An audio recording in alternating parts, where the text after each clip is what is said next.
holy light, what so proudly we hailed at the twilight's last gleaming, whose broad stripes and bright stars through the perilous fight o'er the ramparts we watched were so gallantly streaming, and the rocket's red glare, the bombs bursting in air, gave proof through the night that our flag was still there. Oh, say does that star-spangled banner yet wave o'er the land of the free and the home of the brave? Order!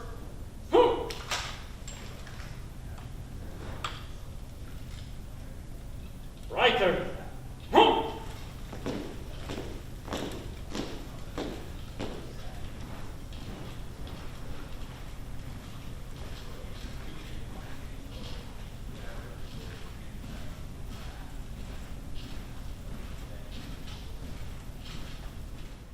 Hello, ladies and gentlemen. I'm Chaplain Brad Spear, United States Coast Guard. I invite you to pray with me today. Our gracious God of all of the land and sea, we come to you today to give you thanks for this great port and for the men and women who have worked so hard through this pandemic to keep it open, to continue to see it grow, and for your many blessings, God, that you have put on them. We thank you for our mighty Coast Guard and for their work to keep each individual safe and to keep the commerce open and the port open. God, we ask that as we move forward in this new year, that you would just continue to flow your blessings on each of the individuals working on this port, on our Coast Guard and their families. We ask it in your most holy name. Amen. Hi, I'm Senator Rick Scott. I'm honored to join you all for JAXPORT's annual State of the Port Address. Florida's ports play an important role in our state's economic success. That's why as governor and now as senator, I've worked to secure critical investments in our ports and ensure their continued growth. I'm proud to be your partner in Washington as we build on these efforts and create even more opportunities for Floridians. Thank you to everyone working to continue this incredible success. I hope you have a wonderful event. Hello, and welcome to the Propeller Club of the United States, Port of Jacksonville's first ever virtual State of the Port Address. I am Propeller Club President, Linda Carrion. Since its inception in 1930, the Jacksonville Propeller Club has been an advocate for the maritime industry and a pillar for our community. Our club members represent more than 100 companies and organizations in Northeast Florida that keep cargo moving through JAXPORT and to U.S. consumers. It is a place where strangers began by networking, which resulted in conducting business, which moved on to build relationships, and I am proud to say where some have even become family. This event wouldn't be possible without our dedicated board members, corporate sponsors, event sponsors, and members who volunteer their time and skills to support the mission and vision of this club. Today, we have the opportunity to not only bring to you JAXPORT's reflection of 2020, but more importantly, how they plan to chart the course for 2021 and beyond. During our time together, you will learn from these fascinating industry professionals why the time is now for Florida to take advantage of new manufacturing and distribution opportunities, as well as details about the port's new strategic plan. We'll also hear from JAXPORT Board Chairman Jamie Shelton, who has seen incredible growth during his 4 years of service to JAXPORT's board, and from JAXPORT CEO Eric Green. Under Green's leadership, JAXPORT maintained steady container volumes and overall revenue through the pandemic, kept major infrastructure investments, including harbor deepening, on track, served the cruise industry during its time of need, and continued its work to attract name brands to the area, all with the intention of supporting the needs of shippers during a time of constant change. Leaders from Jacksonville's transportation and logistics ecosystem will also be joining us, including Robert Peak, Director and General Manager, Sales and Marketing for JAXPORT, and Andre Wallace, President of JAXUSA Partnership, the economic development agency for the city. Before we look to the future, let's take a few moments to reflect on 2020 and the hardworking people who kept JAXPORT open and cargo moving even through the unprecedented times.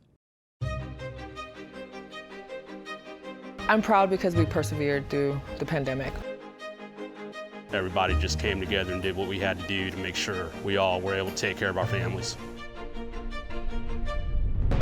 In a normal year, most people outside of the transportation and logistics industry don't think about how the items we use every day get to our store shelves. But 2020 was different.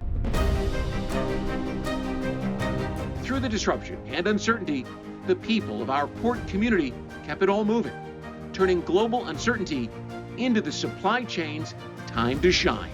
Teamwork. Teamwork was a big deal out here. It took everybody, all hands on deck, to keep this stuff coming in and out. We're pretty much blessed to be able to still work through that whole pandemic situation. We made things move, we made things work. Despite everyone else going through the pandemic and shutting down, JAXPORT did not. Jacksonville's maritime workers, unsung heroes of the pandemic, working long days, nights, and weekends to keep cargo moving and store shelves stocked. With their dedication and perseverance, JAXPORT ended 2020 on a high note, supporting our partners, meeting consumer demand, keeping container volumes and revenues steady, and even achieving growth. You can't tell JAXPORT's story of 2020 without talking about diversification. JAXPORT is Florida's largest container port and one of the nation's top vehicle handling ports. It's also one of the country's most diversified ports, moving everything from refrigerated cargo and break bulk to U.S. military equipment and liquefied natural gas. That diversification of trade lanes and lines of business limited the pandemic's impact on JAXPORT. 2020 brought new business to Northeast Florida, protecting and growing local jobs. Opportunity is on the horizon as JAXPORT builds the port of the future. Harbor deepening through Blunt Island is more than halfway finished, on track to be completed in 2022, 3 years ahead of its original schedule. More than $100 million in berth enhancements and a new vessel turning basin will be completed around the same time as the deepening project. Phased yard improvements are also underway to enable Blunt Island to accommodate more containers. Innovation is making port operations greener. Some of the world's most environmentally friendly ships call JAXPORT home. Opportunities for liquefied natural gas continue to grow, further positioning the port as a global leader in the use of LNG as a clean marine fuel. As we usher in a new decade, we thank the people of Northeast Florida's maritime community for their hard work, dedication, and resolve. Together, we're bringing world-class service to our customers while building a brighter future for Northeast Florida.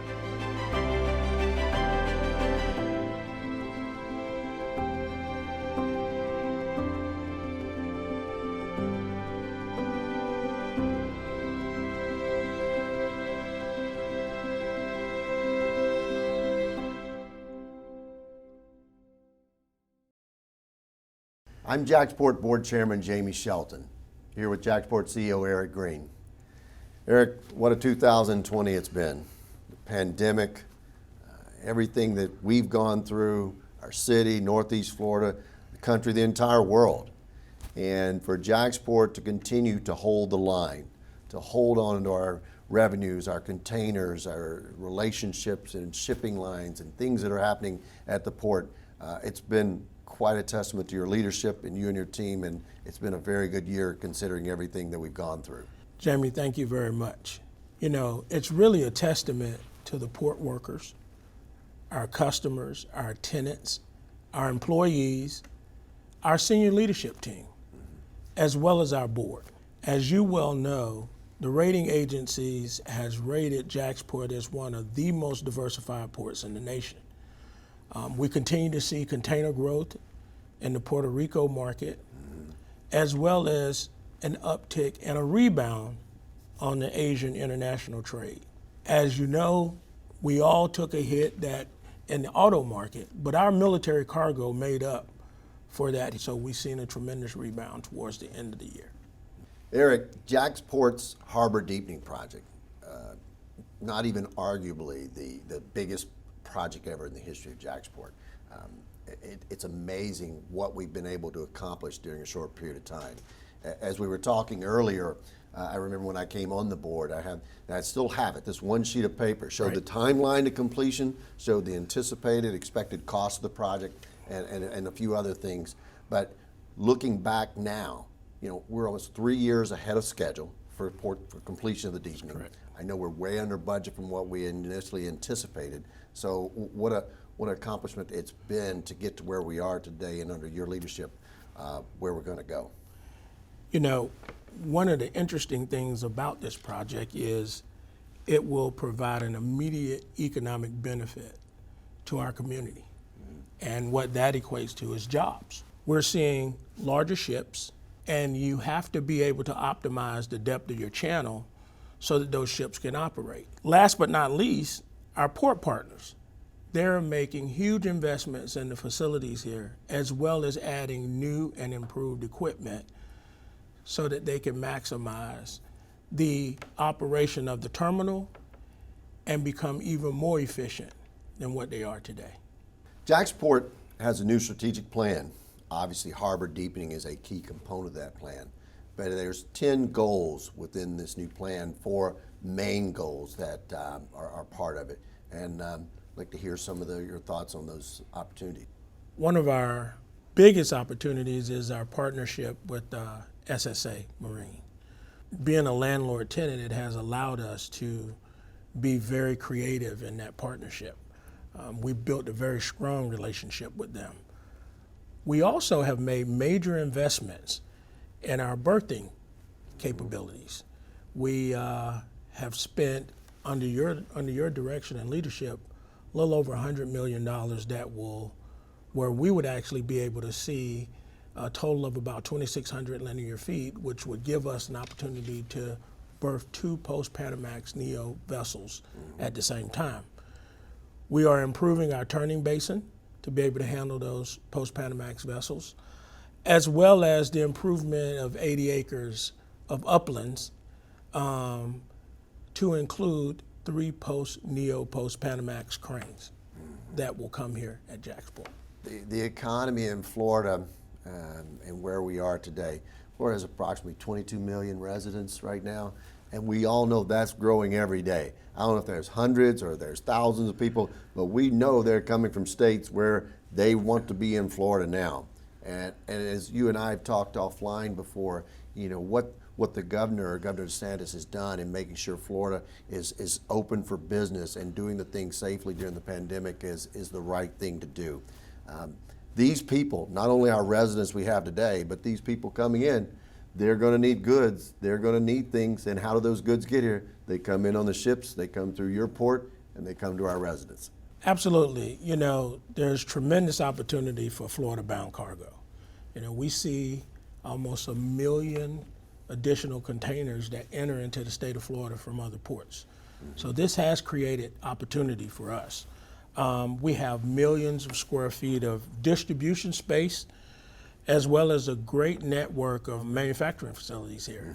So we are poised and we are bound to see growth over the next couple of years. You know, in looking at the future, as bright as it is, you know, obviously one of the things that has to happen in any growth environment for an organization, a port or a company is, you know, I look at kind of rate volume. You know, how do you do both? Right. Rate's going to be dictated by our contracts, market prices, things like that. But we're in a great opportunity of what I call volume. One, you're going to bring more ships, or bring the ships that are coming are going to be bigger, put more TEUs containers on those ships, volume. And then also there's an opportunity that I think, as you under your leadership are saying, we have to reach out to the new shipping, the ocean carriers, the new shippers, get more to come to the port now that the water's deeper. So it's like volume squared. So it's a great opportunity. Right. So Jamie, we are very ambitious. We have a commercial team that is ready and prepared to take advantage of any and all opportunities. Our harbor deepening project just put us right at the top. Our infrastructure is in place. We have strong partnerships with our tenants and our customers, and our location and reputation speaks for itself. Those are great key advantages as we move forward.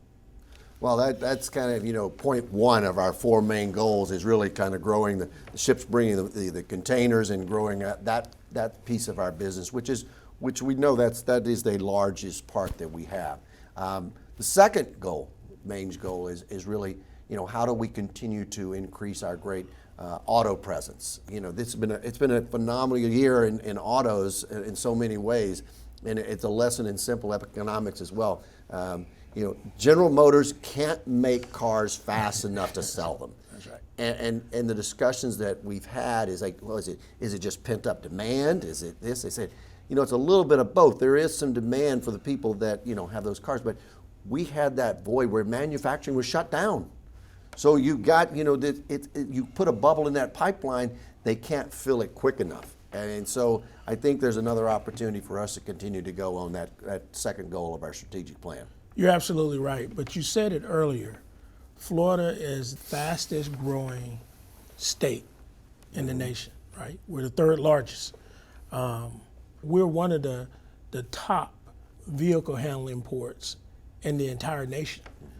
Last year, we handled almost 700,000 vehicles here. Land is in demand. We're currently looking, at how do we actually create the ability to grow our vehicle handling capabilities. Southeast U.S. is a huge consumer market when it comes to autos. Mm-hmm. Well, that kind of rolls into the third goal of our strategic plan. Our main goal is it's great to grow this industry or this market segment, rolling off cars and having them and sending them on the way, but you got to have a place to put them. That's right. And I know we've had some conversations like, well, what do you build some submersible platform? You build a parking lot. I mean, you got to basically got to have land to do it. So that's acquiring and securing land, not only for our auto growth, but other parts of our business as well, is our strategic third goal. We're a desirable location. Logistics speak for itself, right? One of our biggest goals is to add at least 300 to 400 acres in the near future. Not distant future, but near future. This acreage would give us, space needed to grow and take advantage of an already booming cargo commodity that we have here at the port. Well, all these things, really tie into what you said earlier during our conversation. One of the keys to our success is diversification. That's right. And as we continue through that, the fourth main goal of our 10-goal strategic plan is the ability to grow our brake bolt business. And looking at that, and that's something that historically has been part of our diversification. It's been part of what we do here, but it hasn't been one of our larger components of our operations. So we look forward to how we can improve that. Being diversified, every bit of business counts, especially in what the nation is going through, the entire world is going through with this pandemic. Diversification is very important to our business. We've consistently been strong when it comes to brake bulk. We've seen it increase year over year, and that's every year. We're well suited. We have on-dock warehousing space with 2 Class 1 railroads that operate here at the Port of Jacksonville. In the interest of time, we'll go through the other 6 goals briefly. Full details of all our goals our strategies to achieve them are available on JAXPORT.com. The other goals include, obviously, to complete the first 11 miles of the harbor deepening through Blunt Island, which is well on its way, as we discussed earlier. Create a revenue stream from all of our property currently owned, something your team's been working very hard on to be able to maximize a return on the investment that we currently have. address the future of the cruise business. This is something we're following very closely. Obviously, we're aware of what's going on in the cruise industry during this pandemic, but I think we're poised to head that in the right direction under not only your leadership, but our COO's leadership. Invest in technology solutions that will improve the efficiencies of our port operations. This is absolutely critical that we do this to be able to provide things more efficiently, work more efficiently, and the information technology that our tenants and not only the carriers will need as we move into the future. Next, prioritize investments in infrastructure, equipment, and facilities. As we've talked about this in the past, this is absolutely critical. This is basically deferred maintenance, and we have to invest in this. Many companies fail by not keeping up with this, and we've done a great job in the past 12 months on making sure our infrastructure is maintained, and we'll do that going forward. And finally, to build on JAXPORT's core competencies, which include things like how do we grow the brand, maintain a strong safety culture, green initiatives, emissions reductions, and most importantly, to continue to attract and retain a talented workforce to continue to lead us as we move into the future. Again, you can read our full plan on our website, JAXPORT.com. Jamie, as you know, and I'm sure in your professional career, you've seen a lot of plans that just go up on the shelf and they're never executed. But this particular plan we're very excited about. A lot of thought and research went into creating and developing this plan. It positions JAXPORT in Northeast Florida for the future and great things to come. So Eric, we've gone through a lot of stuff this morning. So what's new on the horizon? Well, we continue to aggressively work to add new service. Our LNG opportunities continue to grow.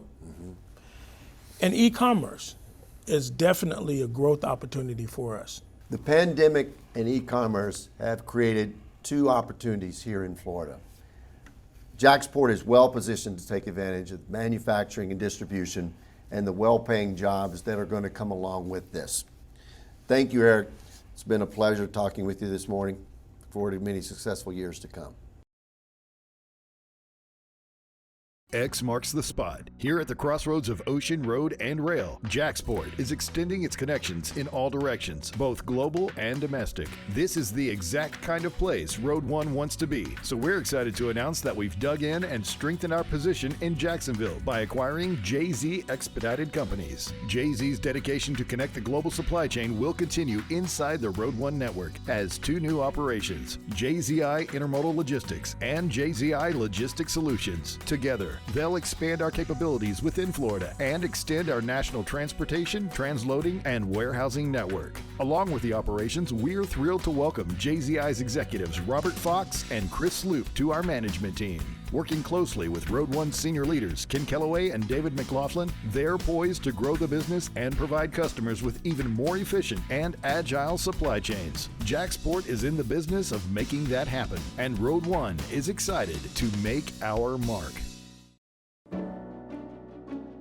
Over the last decade, the state of Florida has made significant investments in Florida seaports, including JAXPORT here in Jacksonville. These investments have laid the foundation for Florida to capture two major business opportunities: attract distribution and fulfillment centers and new manufacturing to Florida. Now is the time to take advantage of these opportunities and bring new jobs to communities in the state of Florida.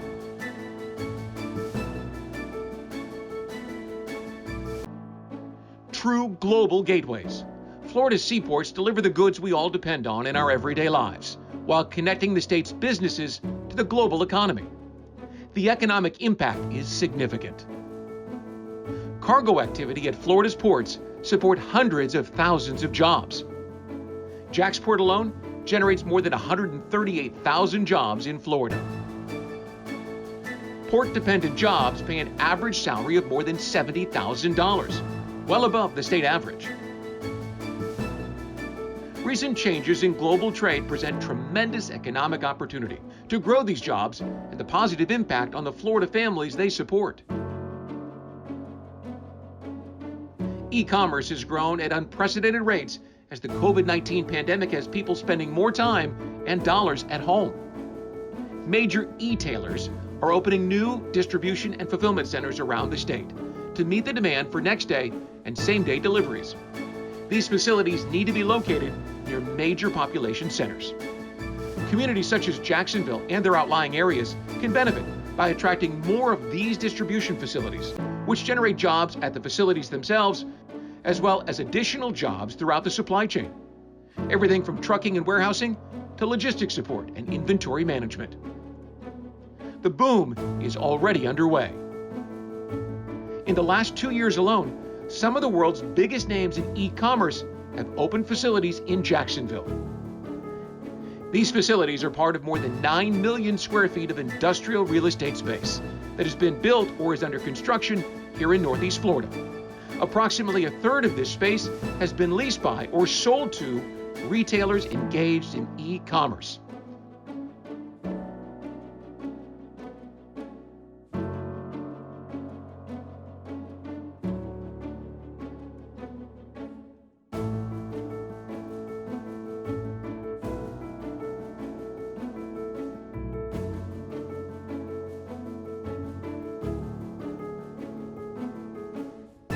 Estimates show that by 2025, 40 cents of every dollar will be spent online. As the nation's third most populous state, Florida is an attractive destination for the distribution and fulfillment centers that are being built to satisfy this growing demand. 70 million consumers live within a day's truck drive of North Florida. The state has great interstate access and is home to major sort centers critical to final mile delivery. The state's ports, including JAXPORT, serve as global gateways for companies with Florida operations to import raw materials or export finished product, bringing even more jobs and revenue to the state.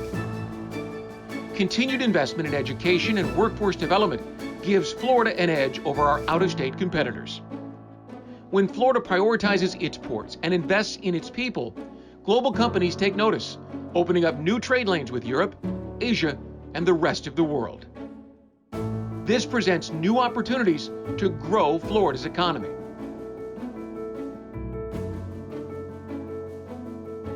Florida can also elevate its position in the global marketplace and create high-paying jobs by attracting new advanced manufacturing. The timing is right. The COVID-19 pandemic and trade tensions have generated new interest in reshoring, bringing manufacturing back to the U.S., and Florida stands to benefit. The world wants our products made here in the United States. We have this amazing opportunity because our ports reach everywhere in the world. So as companies are looking for a place to come, you can't get better than the state of Florida. And it all begins right here. Major manufacturers look for a large, skilled workforce, tailored worker training programs, large areas of land suitable for industrial development, and most importantly, world-class infrastructure, including rail, roads, utilities, and ports. Florida is primed to attract these reshoring opportunities. Everything from consumer goods and solar panels to medical supplies, pharmaceuticals, and other critical healthcare items. Assembling an overall package competitive with other southeastern states would help bring more production and the jobs that come with it to Florida. Ports like JAXPORT are critical partners in growing Florida manufacturing. Everything from importing raw materials to exporting made in Florida goods to the world marketplace.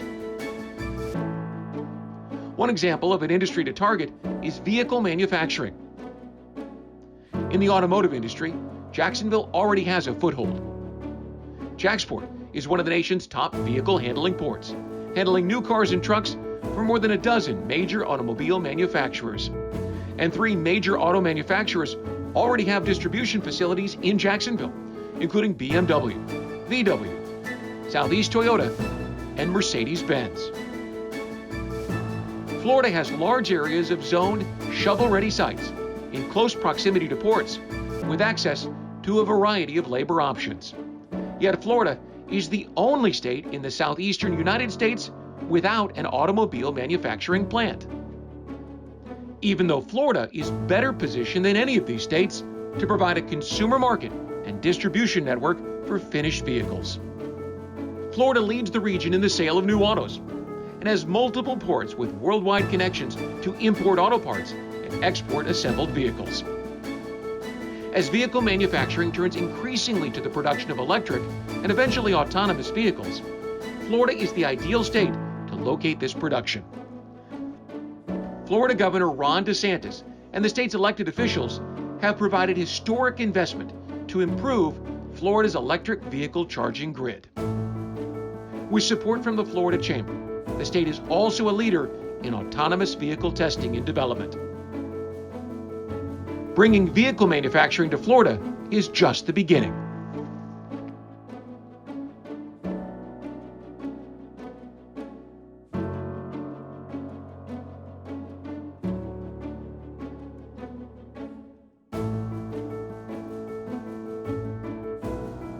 We are grateful for the continued support of our state and local partners.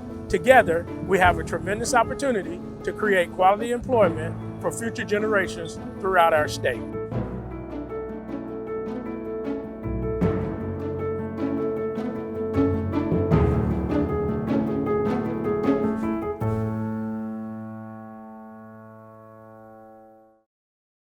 Hello, I'm Robert Peake, Director and General Manager of Business Development at JAXPORT. And joining me today is Andre Wallace, the President of JAX-USA Partnership, which leads economic development for 7 counties in Northeast Florida. Andre, thank you so much for joining us today. Pleasure to be here, Robert.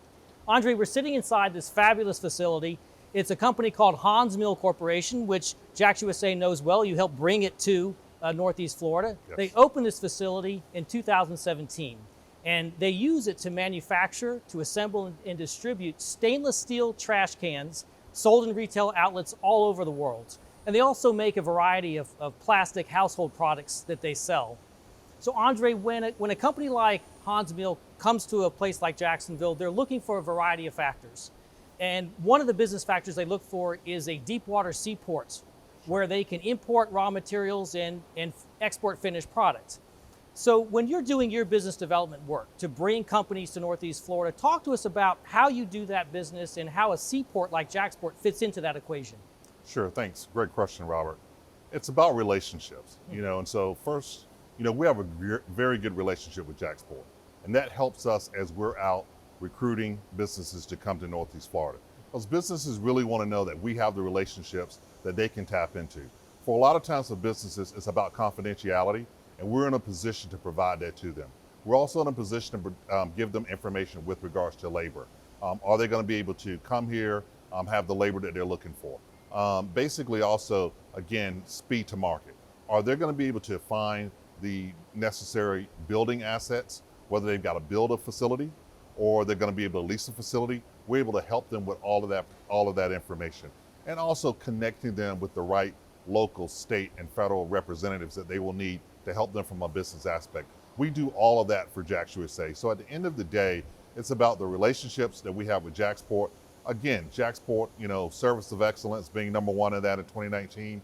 You're spending, a great deal of money in terms of dredging the actual port. Companies are looking at that, particularly from a supply chain aspect, advanced manufacturing, transportation, logistics. How can they be near a deep water port? When we got 4 deep water terminals here, that really plays into play for them as they're making decisions. And we're also in a position to help them reach a great deal of people right here from the Jacksonville region. That plays into their decision making of being able to reach 94 million people within 2 days. You can do it whether it's by rail, whether it's by overnight trucking, etc.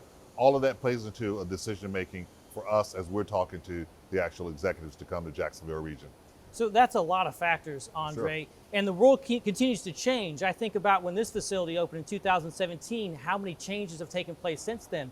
Think just recently, all the new import taxes, the tariffs that have come online, the impacts of the rise of e-commerce, which has just been amazing, and the impacts of COVID on the workforce and on state, local, and national economies. Talk to us a little bit about how those factors or similar ones are impacting your ability to do your work. Sure, when we look back at 2020, March 16th of 2020 was a difficult day for me professionally because you didn't know exactly what was going to take place. But let's talk about what did take place in 2020. We had to immediately pivot, and I hate that word pivot, but we had to. We had to do everything from a virtual aspect. So that means that we had to do virtual tours online. We had to go to Zoom meetings. We had to go to webinar to continue to keep in contact with all of the companies that were making decisions with regards to relocation. One important fact about last year, of the projects that were slated to move forward in terms of expansions and relocation, 60% of those projects moved forward. Those particular projects that really moved forward a great deal was in advanced manufacturing and advanced transportation and logistics. Falls directly into having a great relationship with the port. Those particular projects will continuously moving forward. So we did a lot with regards to tools online in terms of helping people do virtual tours. Just as you're selling a house, you're doing it online. They're going through buildings such as this, looking at the square footage and seeing if it fits what they're looking for.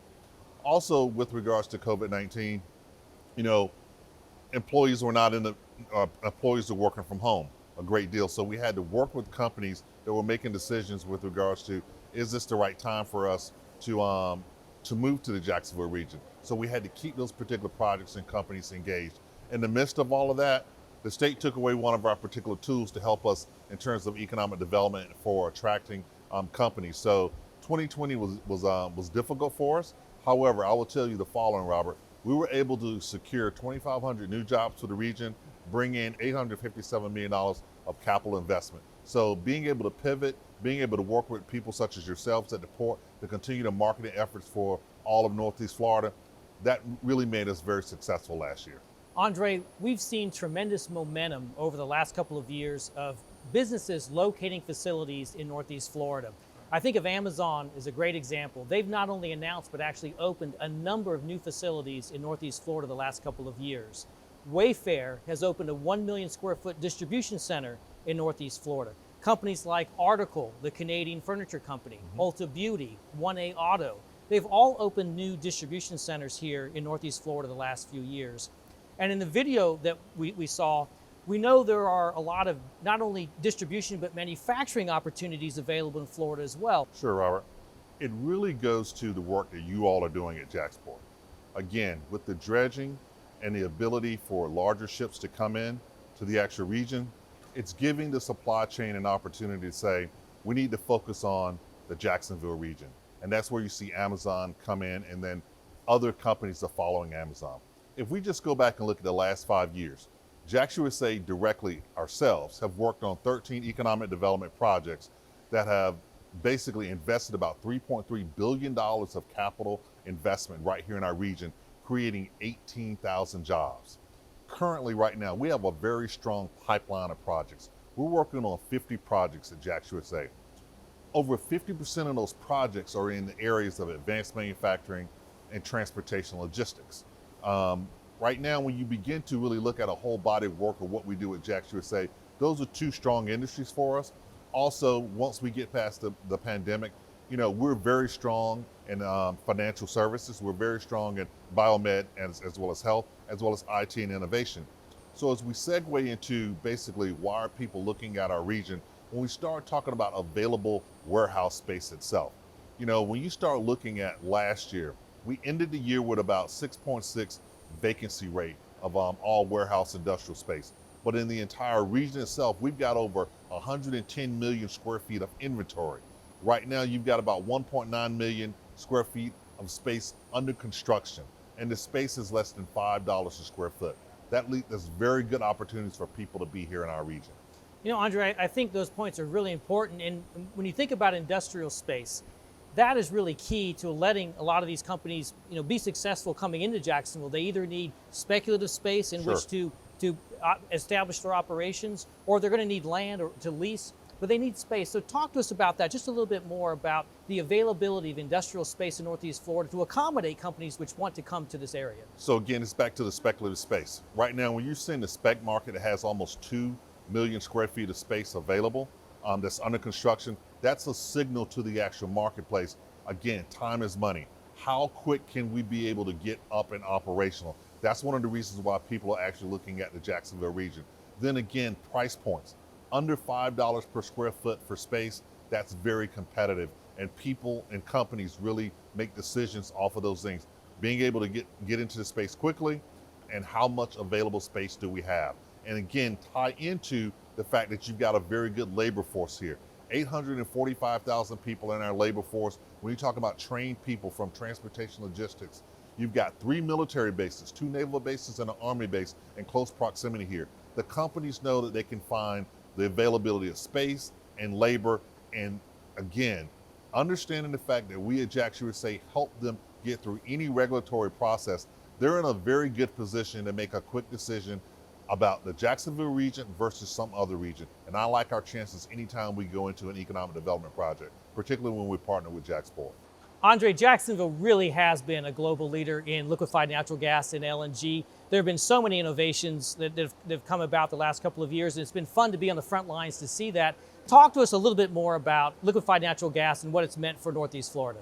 So when you talk about sustainability, we're going to talk about it from a maritime standpoint. So let's talk about from an LNG aspect. So LNG from in working in maritime has been very good for the Jacksonville region. Let's look at one particular project we worked on last year, Eagle LNG. Eagle LNG is investing $500 million in a bunker to provide LNG, liquefied natural gas. That is needed for tote, for Crowley. Those particular vessels go back and forth between Jacksonville and Puerto Rico, 2, possibly 3 times a week, and they utilize LNG. Also, we cannot forget Jax LNG is also in the marketplace equally as well. It has really helped Jacksonville really become, the focal point for LNG on the East Coast itself. That's been very good from a business aspect for us. It is. In fact, if you think about it, it's not an exaggeration to say that Jacksonville has really become a leader, not just nationally, but internationally in liquefied natural gas for maritime use. So you mentioned Crowley and Tote Maritime. Each built 2 vessels powered by liquefied natural gas. The first within their class of those 2 vessels for Crowley and for Tote were the first of their 2 types. One was for powering container ships, one's to power the combination container and roll-on, roll-off vessels. And they're home ported right here in Jacksonville. Right. Andre, recently we just helped to fuel the first foreign flag vessel that came to the United States that was fueled by LNG. Right here, it's bunkered with LNG here. Right. And also recently we had one of the world's first liquefied natural gas powered vessels that carry roll-on, roll-off cargoes called at our Blount Island terminal to discharge vehicles that came from Mexico. Andre, before we close, I do want to mention that recently the president and CEO of Enterprise Florida, Jamal Sal, he cited there were a number of reasons that businesses could succeed in Florida, and there were a number of them, but I think of 5 that stood out.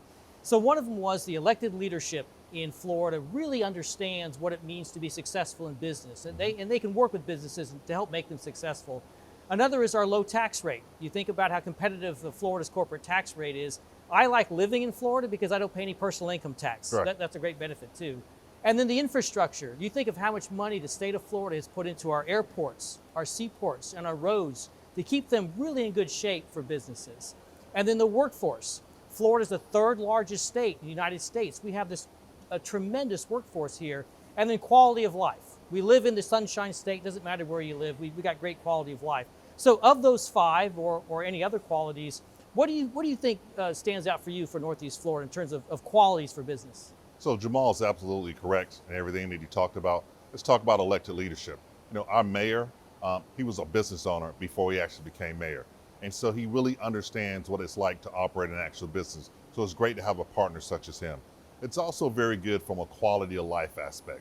Listen, in Northeast Florida, if you care about family, you care about children, it's going to cost you cheaper to live here in Northeast Florida than anywhere else in any of the large metropolitan regions. You care about your children, we have 5 of the top 25 school districts in the entire state of Florida right here in our region. You want to break that down further? 3 of your top 10 school districts are here in the Northeast Florida region. The number 1 school district in the entire state of Florida is here in our region. So from a quality of life standpoint, being able to purchase the home that you want, being able to see your children get the right education, you get all of that right here in Northeast Florida. And again, low taxation is very much a part of all of that. Again, I love the no state income tax equally as well. But we have low property tax, very, very low sales tax equally as well, low corporate tax. So all of those are factors for companies as they're looking to lower their operation costs and looking to make sure that their employees have a very good quality of life equally as well. I've lived in other areas of the state. There's no place like Northeast Florida, and I'd rather be here. And so when Jamal talks about it's great for business, it's great for business to be here in Florida, but it's really even better for them to be here in Northeast Florida. Well, what that sets up well, Andre, is for companies that locate here, for them to be successful so that they can create jobs and economic opportunities for other businesses in Florida. Absolutely. Andre, Hans Mill is a very innovative company. They use state-of-the-art technology to manufacture a lot of their products, and they've been very successful in creating a lot of jobs along those lines. And they're a great example to me of a company that has come to Jacksonville, established a facility, leveraged the port, used technology, and been tremendously successful and seen a lot of growth. And I think there's a lot of opportunity for other companies to really emulate their success and come to Jacksonville. And I want to thank you and your team for all the work that you do to help companies like Hans Mill come to Jacksonville and be successful. And I want to thank you for your time today as well. And thank you, Robert. And with Hans Mills coming to Jacksonville, what they've done is they've connected with the community. When you look around this particular facility, there are people from every community within the Jacksonville region. So they really connected and given people an opportunity for meaningful, gainful employment. And we cannot thank Hans Mills enough for doing that. I agree. And thank you again, Andre. Thank you, Robert. A deeper harbor, investment in essential infrastructure, and a region poised for supporting today's supply chain needs. It's all part of the evolution of JAXPORT, the economic engine driving the growth of Northeast Florida's transportation and logistics system. On behalf of the Jacksonville Propeller Club's Board of Directors, I would like to extend a sincere thank you for your time today, as well as a thank you to our generous event sponsors. A portion of the proceeds from this event will help fund the club's annual gift to our community partner, AMI Kids Jacksonville, and scholarships for our student ports. Learn more about the Jacksonville Propeller Club at propclubjax.com and stay connected with us on social media. Also, subscribe to our mailing list to stay updated on all future news and events. We look forward to seeing you in person again soon.